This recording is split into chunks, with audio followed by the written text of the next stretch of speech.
Hello my friends, and welcome to Tom's Tinkering and Adventures. I don't know if y'all ever have this, but today I'm just not feeling it.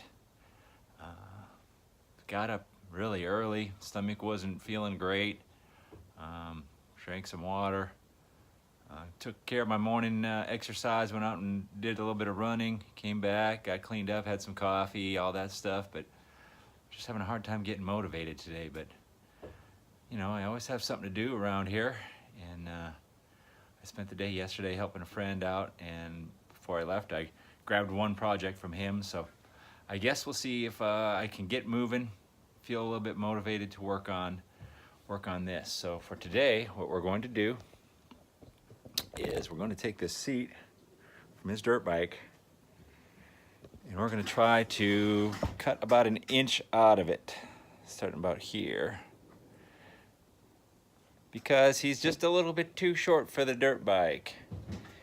And we talked about some different options, about installing a lowering link in the rear of the bike, but that changes your suspension geometry and you lose some ground clearance. He doesn't need a whole lot, really, just needs to get a little bit more of a toe on the ground to get that confidence going. Everyone is different. I know some people can ride their motorcycles and not have an issue, but he wants to be able to get his feet down a little bit more and get some confidence. So we're going to see what we can do. We're going to try to cut that foam out. So first thing we got to do is take the seat cover off. Here's the tools we'll be using today to get this seat cover off. I got a couple of flat tip screwdrivers, my needle nose pliers, regular pliers, and a side cutters or dikes. What I like to do is try to pop these staples out like this. Sometimes you get lucky and both legs pop out, but almost every time just one of the legs will pop out. And I use this screwdriver. If it's a little bit tight, sometimes I use the smaller one. Use whatever screwdriver you got. And I don't know if this is the best way to do this or not, but this is the way I do it. And then if one leg pops out, then I just peel it over and get the other leg out. Now today is not the best day to be doing this. I like to do, well actually it's a good day to be working in the garage, but it's not the nicest day to do a seat cover, because I like to do seat covers when it's a warm day out. So first off, I can be sweating and complaining about it in my garage, but mainly because it makes it a lot easier. I can throw the seat cover out on the warm driveway and it will stretch out. But I do have a heat gun, as if it's not under my buddy's bar at his house. I don't know how he ended up with my heat gun. No, he doesn't have my heat gun. He was just picking on me about that. I don't know where he got a heat gun from though, but I'm sure we'll come up with some use for it. So there's several hundred staples all around the perimeter of this. I'll continue to remove these. So now that you got the idea on how those come out, I'm also probably going to pull these seat brackets off, just because when it comes time to put this back on, it's going to be a lot easier to get the staple gun inside of there. Keep moving forward. Just keep moving forward. That's all you can do.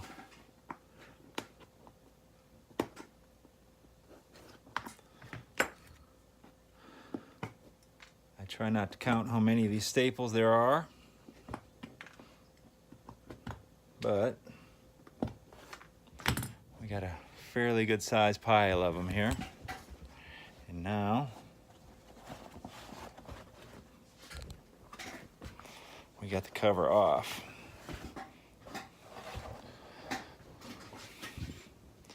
And the foam is pretty thick. The seat base is right about there, so we got a lot of foam to work with. What I need to do is try to draw out about an inch. Let me think about how we're going to do that. I have a couple different measuring devices here. So this steel rule, which is actually attached to this square, which you can take the square off of it, is see if we can get this close enough. It's exactly 1 inch wide. If I'd put this on here, right at the level of this, let's see what we'll write on foam. Let's try my purple Sharpie. I just drawn on the marker. There you go.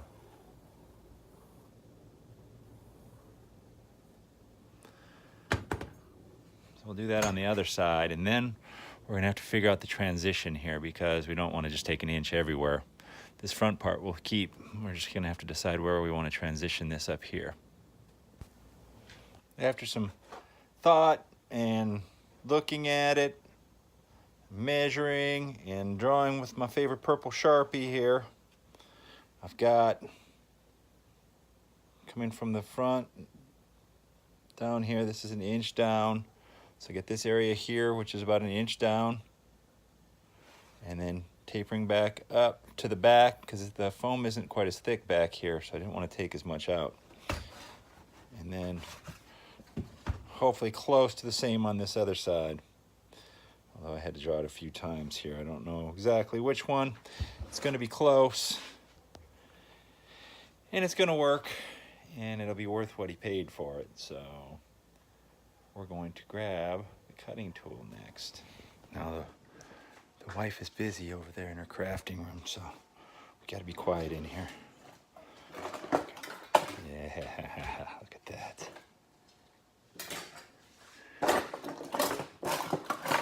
Find the other half to that thing. It's in here somewhere. But that's what we're going to be using. Shh.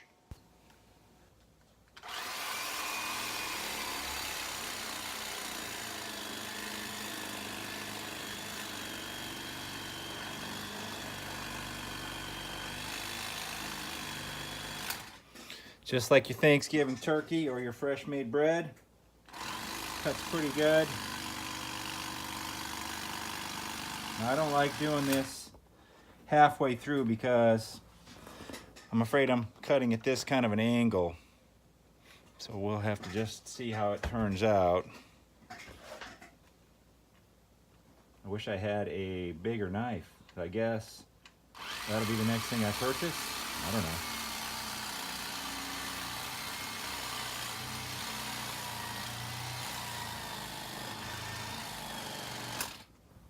But you can see there, it's cutting it pretty nicely. So this could take a few minutes. I'll bring y'all back once I'm getting close to the end. Making good progress here.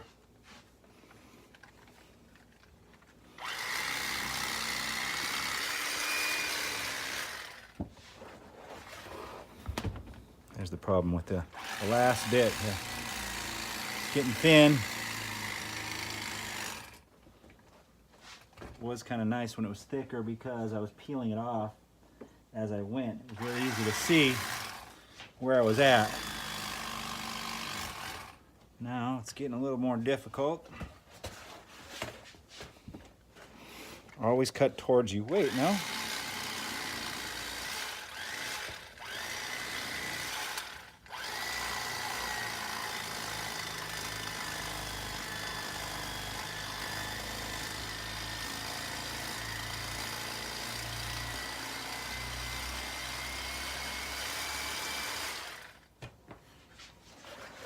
There we go. Oh wait, look at how rough it is. What are we gonna do next? Let's see. I think I might have something for that. We've used the turkey carving knife to cut this seat down, and what is next to smooth it out? Why, an orbital sander, of course. Stand by for a little bit of noise here.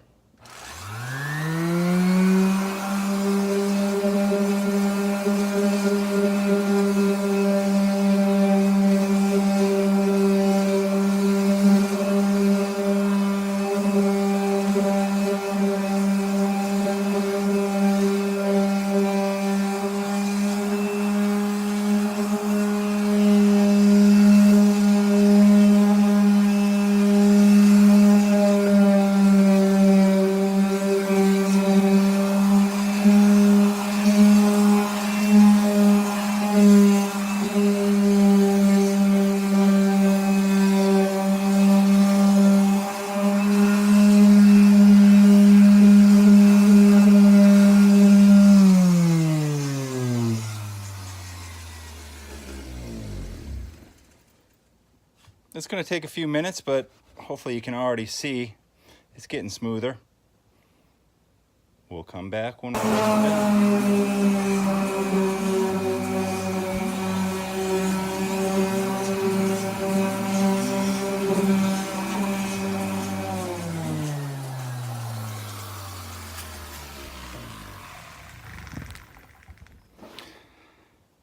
You can see it's considerably better. This little chunk kind of knocked out when I was sanding it, and that'll happen sometimes, so you got to be careful. And for the back, I kind of just blended it in and left that back section a little bit higher. So it's going to have just a little hump there that might not be too noticeable, but that'll be okay because it's the back of the seat. You don't want to slide off anyway. At least that's what I'm saying. And the contour looks okay. I got this blended in up here a lot better than I thought I would, actually. Turned out really, really nice. You can still see, if you look close, you can still see a couple little cut marks there. So I'll probably sand it just another minute or two, try to blend this in, because this feels kind of like a low spot there, with this a little bit higher. I'm not going to spend hours on it, but maybe I spent about 5 or 10 minutes sanding it off camera. I'll finish it up and then we'll show you how we try to get this seat cover back on. I don't know if it's going to work or not, so we're learning as we go. We're going to say that's good enough. It's definitely lower. Still got the cushioning up here for your front parts. Slide into the tank, and you got a little bum stop on the back. Now, the seat cover. One of the reasons I didn't cut too much into this front part was to try to make sure that this still fit almost exactly the same on the front. And the same for the back. I'm hoping that when I put this on, the front and the back will remain the same, and I'll be able to pull it down tightly over this part. And that's where I said that a hot day is a lot nicer for working on this, because this is kind of vinyl material and it's going to stretch a lot better when it's warm. And like I said, I can throw it out on the concrete and let it warm up. It's kind of overcast today, but I'm hopeful this is going to work. I've done a few seat covers. Most of them turn out pretty good. I did this one on here. This was a cheap Chinese seat cover, and this seat had a great big chunk taken out of it right here that I actually patched up with another old seat cushion. But did end up getting some wrinkles in it here. And sometimes what I can do is set this out in the sun and then take the staples off the front and the back and then stretch it out a little bit more. This material is kind of crappy, so I didn't want to pull on it too much, but you can see when I pull on it just a little bit that it's going to take those out of there. This seat is probably going to get replaced anyway. You can kind of see the crappy repair job I did there. Didn't turn out the best. I didn't use the turkey knife or the sander on that. I'm just trying to get it to look a little bit better, because it had a seat that was covered in duct tape and was spray painted, and what a mess. I'm gonna get the tools out to work on this, and we'll show you what we use. Now here are the items that I can use to attach this seat cover back to the base, and this base is hard plastic. I have a hand staple gun. I've got this electric staple gun, and I've got this air nailer that has staples. Have staples in it right now? No. I've never used this one for stapling, and this is the main reason I haven't used it, is these staples are 1 inch long and they're only maybe about 1/4 inch wide. Now, I should probably go see if I could purchase some 1/2 inch long staples for this thing, and if that's the case, if they make such an item for this, this would work pretty good. I use this for installing baseboards, things like that. It works great. For this, I'm not going to use it. I just don't like those 1-inch long staples. That's not going to work so good for most of this. And this electric stapler, I have never had great results with this either, but we'll try this one. Again, this is my usual go-to right here. This old school hand stapler, staple gun. And I've got 3/8 inch and 5/16. So either one of these will work. We'll probably use these 5/16 to get started, and if it doesn't look like those are getting in there enough, we'll go to the 3/8. One thing I really hate about this electric staple gun, besides the fact that it doesn't seem to drive staples worth of crap, is the fact that it has about a 6-inch long cord. So then you have to plug it into an extension of some sort. But I don't know if you can see this here. Let's get it up close. That one was done with the electric stapler, and that was done with the manual stapler. We'll try one more with this electric stapler, and then I'm probably going to just throw it away.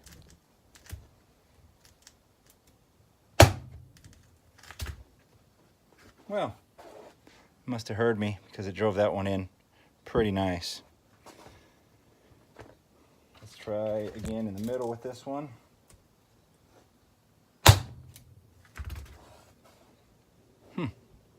I guess I just have to put it on video.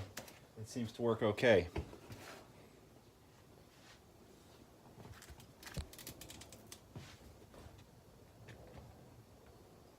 I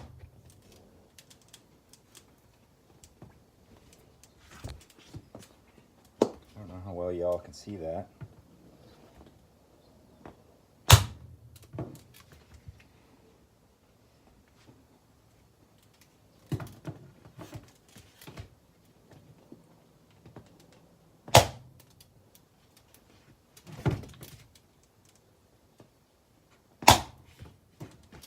And the thing with putting these seat covers on is sometimes it's trial and error. Sometimes you got to put a couple on, work around the sides, and you have to take a couple out, tighten it up.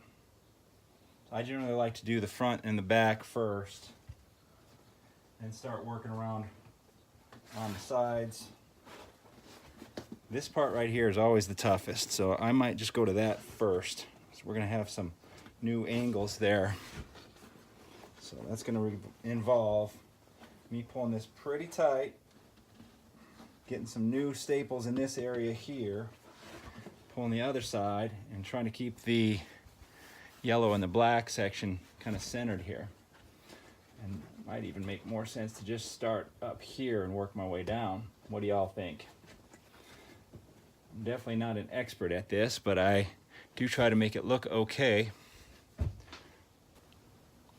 Couple more staples here and we will be D-U-N done, as if I don't drop all the staples out of my staple gun here. Yeah, no one ever said I was that good of a speller. I think I got 3rd place in the spelling bee. But I didn't tell you I came from a very small town. There was only like 7 people in the spelling bee.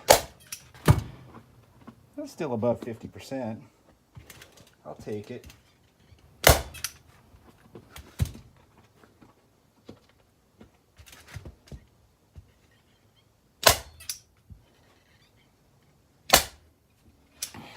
My hand is kind of blocking the entire view here, but what you can do when you pull this up with your fingers and then push the nose of the stapler up against the vinyl, and it kind of helps pull it up. I don't know how well you can see it, but it helps pull it as well.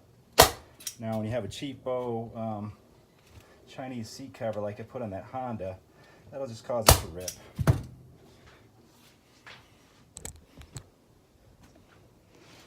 Looks like I might have pulled a little bit more on this side. You can see the Suzuki got pulled down a little bit. And the S didn't quite get pulled down as much on that side. I don't know what's up with that. Oh, it's the same right there. There's a little, I think that's just molded into the plastic. it's pretty tight. There's a little airspace right here. So what I am going to suggest to my friend Justin is to put this thing in the sun. We'll work on it again after it sits on here for a while, because the vinyl will stretch. So we'll leave it in the sun on another day once we get the bike running. I mean, I'm fixing a seat cover for a bike that doesn't run right now, but we'll let it sit in the sun, and then we'll pull a couple of them staples out and tighten it up. Now let's try to see if we can't make this seat look a little bit better. The seat's looking a little bit tired. We'll give it a little bit of wash down here.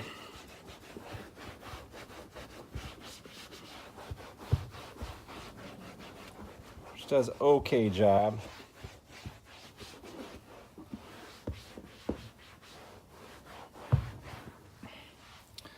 But what I really like is my friend, my bald brother, Mr. Clean.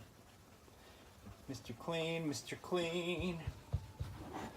Now, this should take out these boot scuff marks and all this dirt over here. See that? Mr. Clean going to work.